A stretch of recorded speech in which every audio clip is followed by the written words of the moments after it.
Alors, j'ai partagé avec vous et je partage depuis quelque temps des recettes avec vous, des recettes culinaires et certains peuvent ne pas comprendre l'importance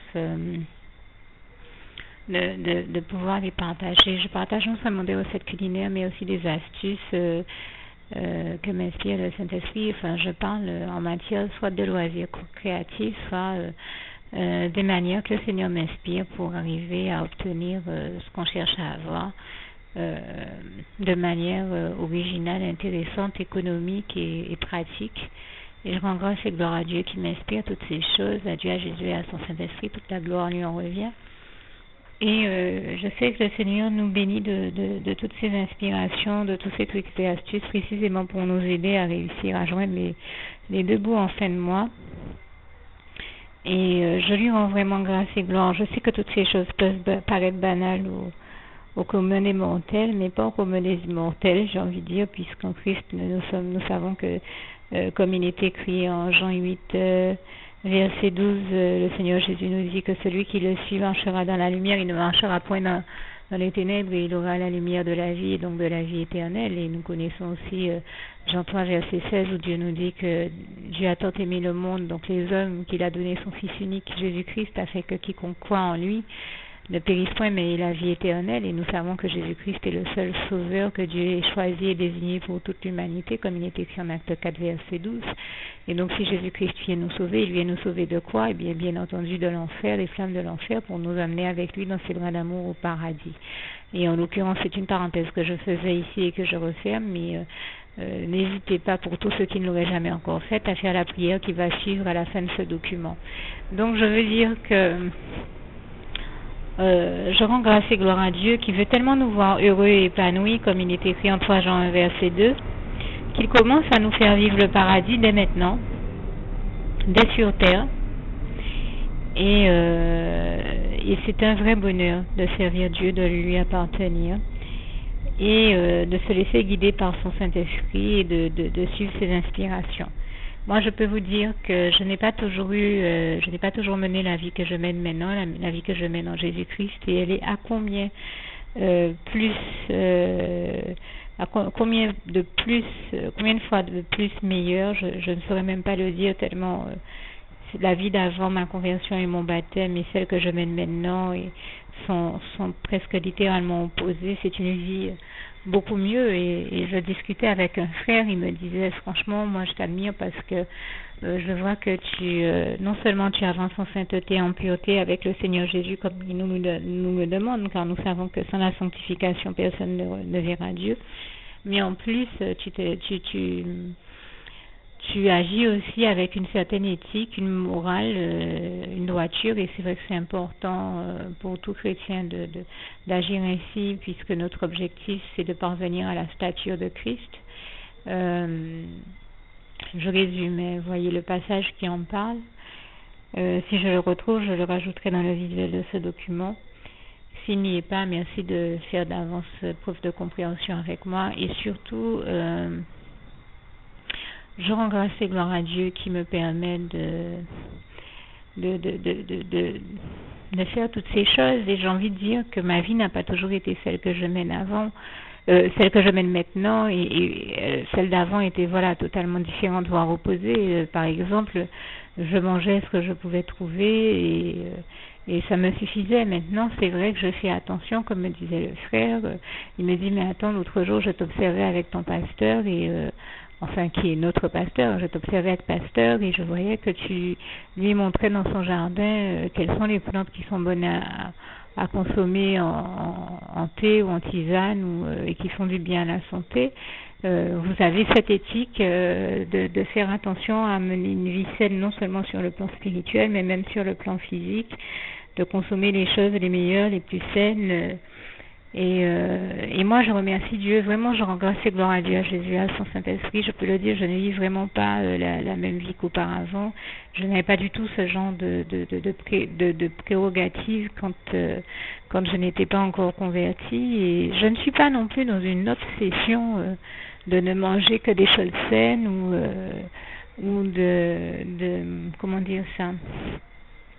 je ne suis pas devenue ni végétarienne ni végétalienne, d'autant que je connais ce passage de la parole de Dieu qui dit que tout ce que Dieu a créé est bon. Je n'ai rien contre les végétariens ou les végétaliens, mais je sais que j'aime suffisamment manger tout ce qui est plat de viande et charcuterie et consomme pour avoir l'honnêteté, ne serait-ce que vis-à-vis de moi-même, de reconnaître qu'il ne m'arrivera pas de devenir végétarienne ou végétalienne, même si là aussi j'aime beaucoup les légumes, très bien les cuisiner. La recette d'ailleurs que je partage avec vous de cette semaine est une recette de plats de légumes, et je crois que la semaine d'avant c'était un caviar d'aubergine. Ça vous montre quand même que j'aime les légumes. Je sais avoir déjà partagé aussi avec vous la recette de la confiture de carottes, comme de coco et d'autres choses, mais je veux dire que ça vous démontre que j'aime quand même les fruits et légumes. Mais c'est vrai que j'ai une alimentation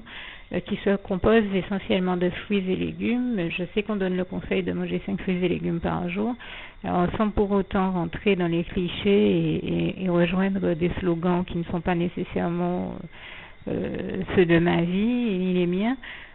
C'est vrai qu'il faut reconnaître que les légumes et les fruits sont gorgés de vitamines et de plein de bonnes choses pour nous, mais je me nourris aussi de protéines, de viande, d'œufs et d'autres choses, de produits laitiers, de tout ce que Dieu a créé de bon, et en tout cas de bon et que j'aime, parce qu'il a créé encore plus de bonnes choses que celles que j'aime, mais je parle au moins de manger celles que j'aime. Et puis je rends aussi grâce et gloire à Dieu qui m'a justement appris, qui m'a permis de découvrir qu'il avait créé bien plus de bonnes choses que ce que j'imaginais, et je lui rends vraiment grâce et gloire, parce qu'il y a des choses que je n'aimais pas du tout manger avant, certains légumes, certains fruits. Eh bien, Dieu m'a montré comment, en les cuisinant de d'autres manières, il m'a inspiré, il m'a montré les techniques et comment sublimer ces ingrédients-là, ces éléments-là, ces fruits-là, ces légumes-là, qui étaient des fruits et légumes que je n'aimais pas du tout, mais vraiment pas du tout. Je prends l'exemple du giromon. J'ai quelqu'un dans ma famille qui fait une très bonne gyromonade, et même si je reconnais que sa gyromonade est bonne, mais il n'y avait rien à faire pour me faire en manger, et c'était vraiment quelque chose que je n'aimais pas, il n'y avait rien à faire.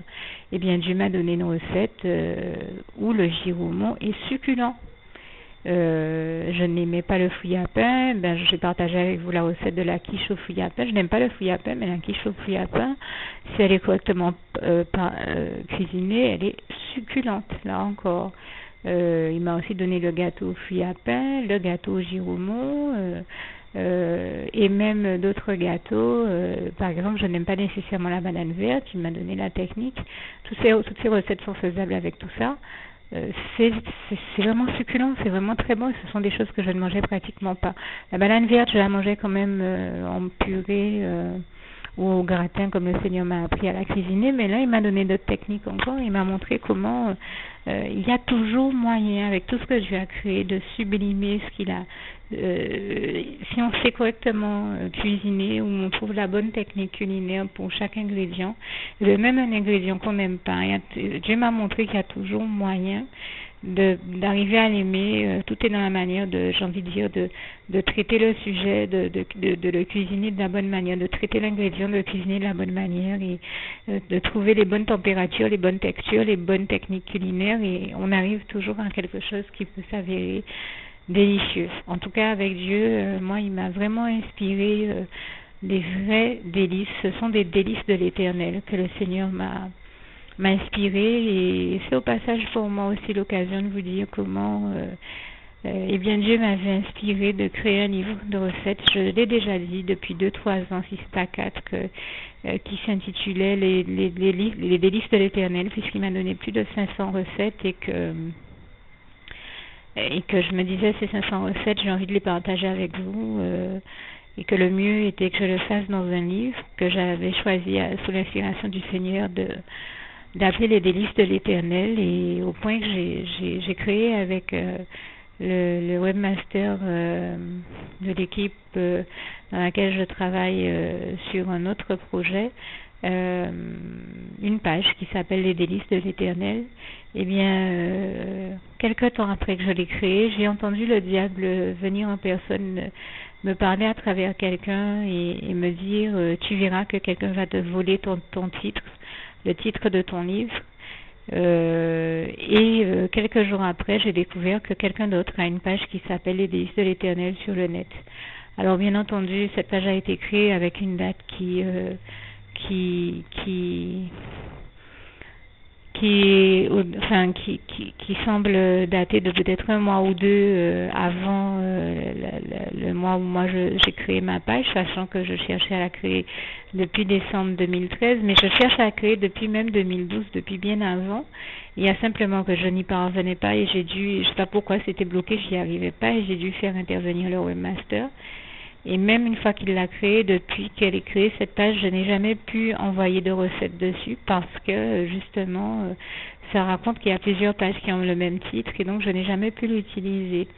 Mais ce titre, je crois que je l'ai depuis, si ce n'est 2009 ou 2010, donc c'est pas d'aujourd'hui que Dieu m'a inspiré ce titre-là.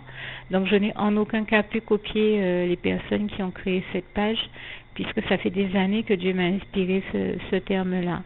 Ce que je comprends, c'est que même si il se trouve que de toute manière, je pense que peut-être depuis 2010-2011, je vous parle de ça, du fait que Dieu m'a inspiré de créer un livre de recettes. Bien sûr, le diable entend et c'est pas compliqué. Il a dû inspirer ses serviteurs, il a dû leur dire de mettre le même titre et c'est tout simplement ce que ça donne comme résultat. C'est du vol, puisque lui-même a reconnu être celui qui allait me voler mon titre pour mon livre.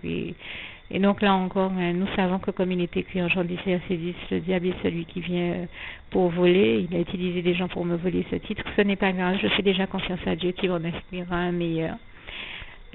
Vous comprendrez que par contre, cette fois-ci, je ne partagerai pas le titre avec vous, vu ma mésaventure. Merci d'abord de faire preuve de compréhension avec moi et c'est aussi pourquoi des fois j'ai envie de partager certaines recettes avec vous et que je ne le fais pas contre vous ou les autres, mais parce que je sais que notre ennemi écoute et qu'il est dans la dynamique de voler encore comme d'habitude. Nous savons déjà à quoi il sert, qu'à faire des bêtises et donc ces inepties et la couche profonde de bêtises dont il ne veut surtout pas se séparer, nous exaspérant, parce qu'il faut reconnaître qu'il en est affligeant de bêtises, le diable, fait que je n'ai eu aucune espèce d'envie. Ça a une tendance, bien entendu, à me donner, là où j'aurais des fois envie de partager les recettes les plus succulentes avec vous, je ne le fais pas puisque je sais qu'il est dans la dynamique de voler. Par contre, j'ai bien entendu l'espoir de les partager avec vous dès que le Seigneur me permettra d'éditer ce fameux livre en son temps, et je lui rends déjà grâce et gloire par la foi pour ce qu'il va faire. Non pas que je ne veuille pas les partager avec vous, comme je dis, mais juste tout simplement de prudence, sachant que voilà, n'ignorant pas, comme dit le Seigneur en Éphésiens 6, les ruses du diable. Nous ne sommes pas sans ignorer les ruses du diable. Je suis donc obligée de faire preuve de prudence et de me dire, ben voilà, toutes ces recettes que j'aimerais, qui sont succulentes, je ne peux même pas partager les meilleures recettes avec vous, sachant que le diable guette et qu'il a toujours un coup bas à faire. Donc je suis obligée d'attendre que ce livre de recettes sorte pour les partager avec vous. Mais ce n'est pas perdu et au temps du Seigneur, bon ça, quand il le permettra, eh bien je vous informerai que ce livre est sorti. C'est vrai qu'en attendant, j'avertis déjà que ça risque de prendre beaucoup de temps parce que je travaille sur plusieurs projets à la fois et qu'il y en a qui sont vraiment prioritaires. Ce projet de création de livres de recettes n'est pas le plus important en ce moment. Je travaille sur d'autres projets qui n'impliquent pas que moi, donc que je ne peux pas abandonner du jour au lendemain. Je suis très prise, donc pour le moment, je sais que je ne peux pas tout vous donner, même si j'aurais souhaité. Merci là encore de faire preuve de compréhension. Et puis je vous tiendrai informé dès que ce livre sera sorti, si Dieu le permet, bien sûr, si Dieu le veut. Alors, j'avais commencé mon propos au tout début de cet enregistrement en disant que je partage avec vous ces recettes culinaires et astuces, tout simplement dans l'espoir qu'ils puissent encourager et faire du bien au plus grand nombre, sachant que c'est le Seigneur qui nous les donne pour nous bénir, et aussi parce que eh bien, pour partager un petit secret avec vous, un petit secret du Seigneur Jésus, je disais à un frère en Christ la dernière fois, enfin j'ai voulu partager une recette avec lui. Et il m'a dit, bon, je sens que c'est quelque chose de bon, mais en fait, moi, je m'intéresserai aux recettes quand je vais me marier.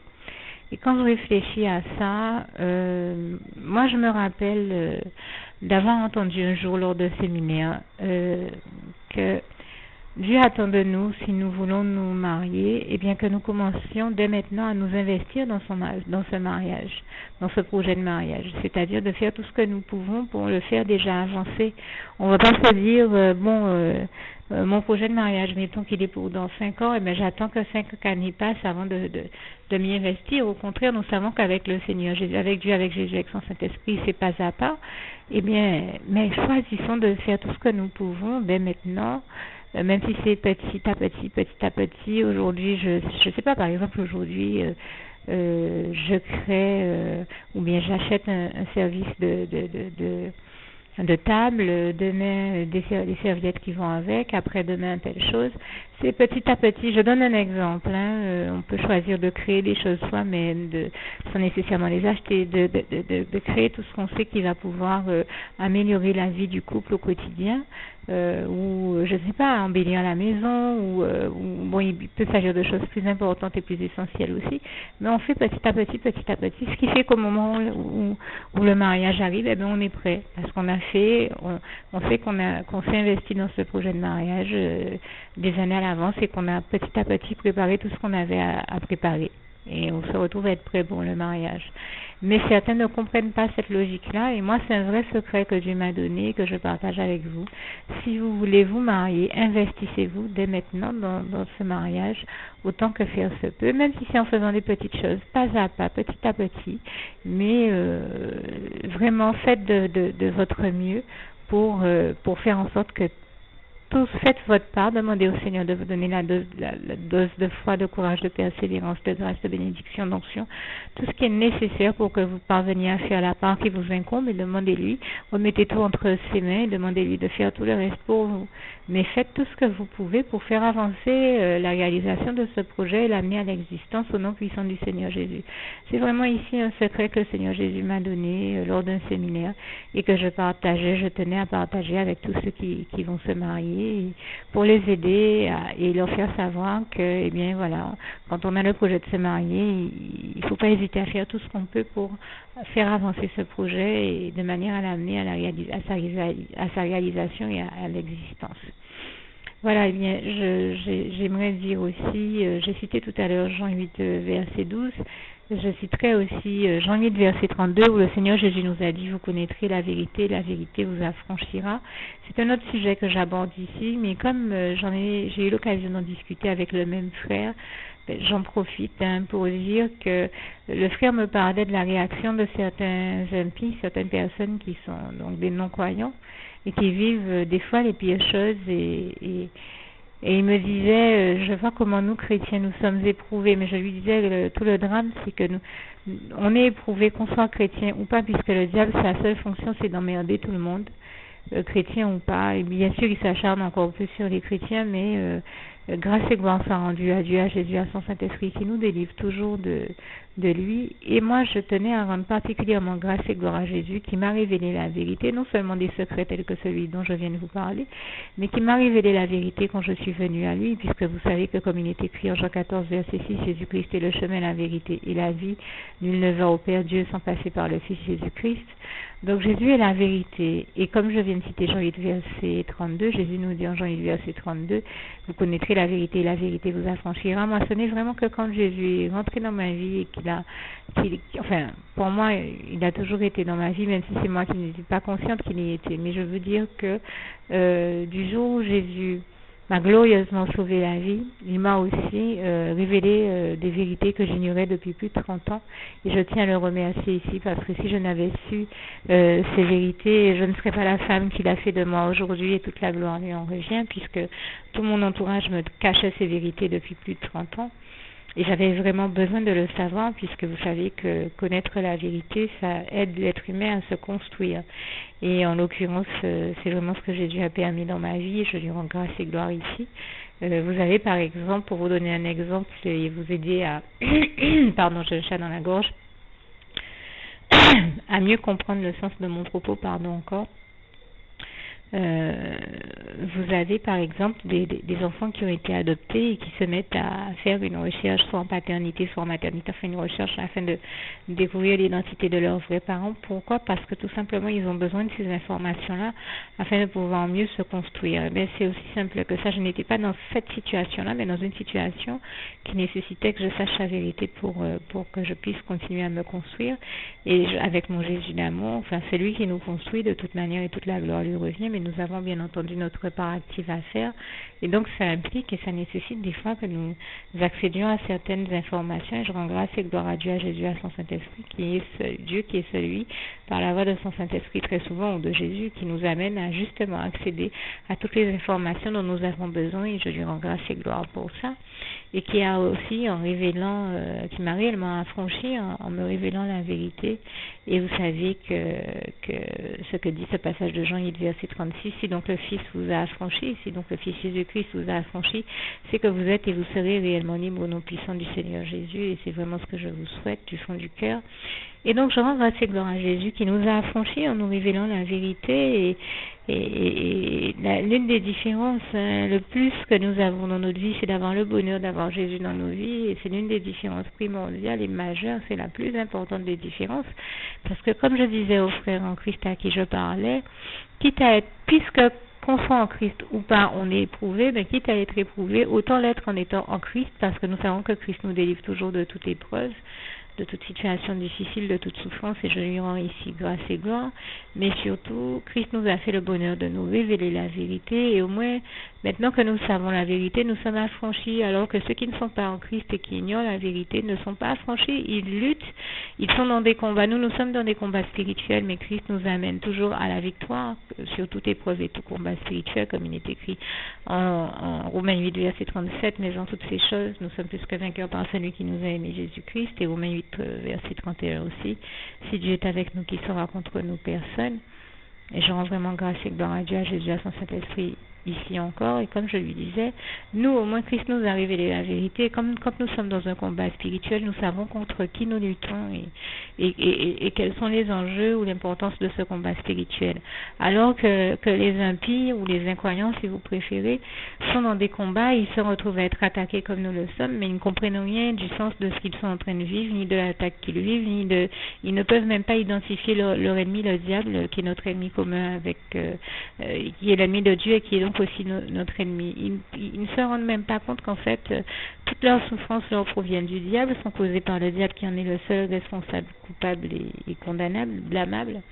Ils ne sont même pas conscients de tout ça. Donc, ils ne comprennent rien de ce qui est en train de leur arriver, ce qui les amène au découragement, voire des fois à la dépression, et à être dans une espèce de cercle vicieux infernal duquel des fois ils n'arrivent pas à se sortir. Alors que nous avons Christ, et Christ nous révèle la vérité, il nous révèle aussi les ruses de l'ennemi, il nous en délivre, et moi je lui rends vraiment grâce et gloire pour ça, parce que nous savons qu'au moins en étant en Christ, nous avons au moins la possibilité de nous en sortir, là où certains ne l'ont pas du tout.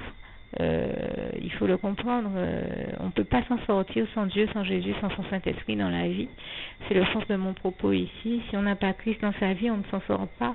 Donc j'invite justement tous ceux qui n'ont pas encore fait cette prière à faire ce premier pas vers Dieu, vers Jésus, vers son Saint-Esprit, en leur ouvrant leur cœur et en lui adressant la prière qui va suivre. Et je termine donc avec aussi le souhait de mon cœur pour vous. Comprenez que ce que je viens de dire est une note, c'est une manière de terminer sur une note d'espoir, en vous disant que nous avons Christ qui, en plus de nous avoir révélé la vérité, de nous permettre de bien comprendre le sens de tout ce que nous vivons, et celui qui nous conduit à toutes les victoires de nos vies. Je lui rends grâce et gloire pour ça. C'est donc pourquoi je vais terminer sur cette note d'espoir que vous comprenez, qui était un encouragement à tous ceux qui sont éprouvés ou en souffrance, pour qu'ils se rappellent et qu'ils n'oublient jamais que Dieu est là et que Dieu les délivrera toujours de tout ce dont ils ont besoin de l'être, et de ne pas regarder à la grandeur du problème de l'épreuve ou de la souffrance, mais de regarder à Dieu qui, lui, est plus grand que toutes ces souffrances et épreuves et dont nous savons qu'il nous délivrera toujours et toute la gloire lui revient. Je disais donc que je termine avec le souhait de mon cœur pour vous. Philippiens 4, verset 7. Que la paix de Dieu qui surpasse toute intelligence garde vos cœurs et vos pensées en Jésus-Christ. À bientôt, et n'oubliez surtout pas de faire la petite prière qui va suivre. À bientôt. Juste une petite précision pour tous ceux qui ne sont pas encore, qui n'ont pas encore choisi la meilleure des options qui soit, qui est celle d'aller se placer, de faire le choix à soi-même, d'aller se placer dans les bras d'amour de Jésus-Christ, pour se mettre à l'abri de ce monde cruel. Eh bien, je partage avec vous la prière par le biais de laquelle on y accède. Et commence par vous rappeler également ce passage de Jean 14, verset 6, où il est écrit que Jésus-Christ est le chemin, la vérité et la vie. Nul ne vient au Père, Dieu, sans passer par le Fils Jésus-Christ, bien sûr. Je le dis à ma manière, vous regarderez comme il est actuellement écrit dans vos Bibles, là encore. Et donc, n'hésitez pas à ouvrir vos cœurs à Dieu, à Jésus, à son Saint-Esprit, à être sincère avec lui et à lui adresser la prière qui suit, à lui dire tout simplement: Éternel mon Dieu, Seigneur Jésus-Christ, moi, un tel, vous dites votre nom et votre prénom, je t'accepte aujourd'hui comme mon sauveur personnel, le seul maître et roi de ma vie. Je remets toute ma vie entre tes mains puisqu'elle t'appartient, éternel mon Dieu, puisque tu l'as créée, cette vie. Donc tu en es donc le seul maître et propriétaire comme de tout ce qui existe dans tout l'univers. Je remets donc toute ma vie entre tes mains, je te la donne. Merci éternel mon Dieu aussi de permettre que cette vie que tu m'as donnée continue à être à ta gloire et que je continue à te servir, à t'appartenir pour l'éternité, d'éternité en éternité. Merci aussi, Seigneur, de faire que je continue donc à te servir et à t'appartenir pour l'éternité, d'éternité en éternité. Et aussi, Seigneur, de m'accorder la grâce de ton pardon et de ta miséricorde pour tous les péchés que j'ai commis tout au long de ma vie, jusqu'à la date d'aujourd'hui incluse. Et c'est au nom puissant du Seigneur Jésus-Christ que j'ai fait cette prière.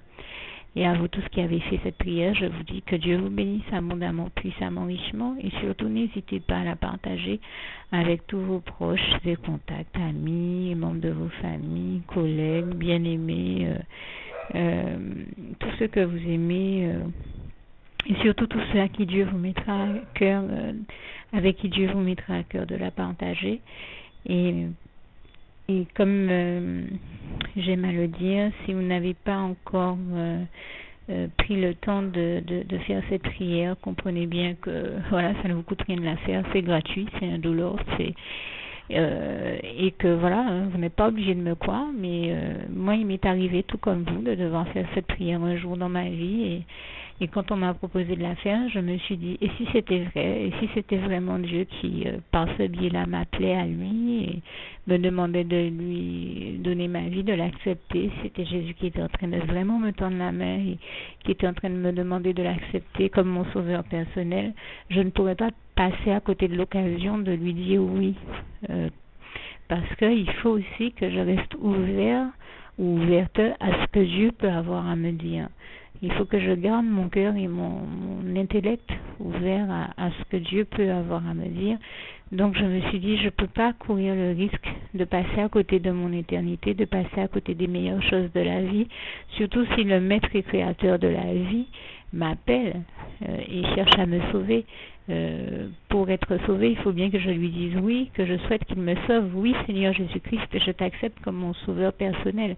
Et c'est le sens de cette prière. Et comme je dis, elle ne nous coûte rien à faire. Et puis surtout, moi je vous dis, du jour où je l'ai faite, j'ai vu Jésus changer ma vie en mieux sur tous les plans. Et donc je crois que ça ne vous coûte rien, ça ne vous coûte rien vous non plus de la faire et puis d'expérimenter, de regarder comment les choses vont se dérouler dans votre vie, de regarder Jésus changer votre vie en mieux, à vous aussi. Et voilà, d'en faire l'expérience. Et pour en faire l'expérience, il faut commencer par faire cette prière. Donc si vous ne l'avez pas encore dite, réembobinez tout simplement cette vidéo ou ce document si vous préférez, réécoutez-le et dites avec moi la prière que vous m'avez entendu mentionner. Et n'oubliez surtout jamais que tout est possible à celui qui croit en Dieu, en Jésus-Christ et en son Saint-Esprit, comme il est écrit en Marc 9, verset 23, et que tout est possible à Dieu, comme il est écrit en Marc 10, verset 27. Que Dieu vous bénisse donc et à bientôt.